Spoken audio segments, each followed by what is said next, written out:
Video aksi freestyle pasangan sejoli di sirkuit Pertamina Mandalika viral di media sosial.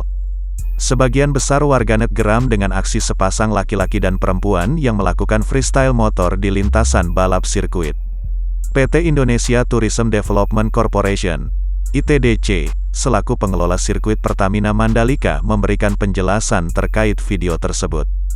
Kami menyatakan bahwa aksi tersebut merupakan bagian proses pengambilan gambar untuk pembuatan video promosional sirkuit untuk pihak MGPA dan ITDC yang dilakukan oleh mitra kerja kami, PT Road Grip Motorsport Indonesia, RMI, kata Bram Subiandoro, Managing Director The Mandalika, Selasa, tanggal 30 November tahun 2021.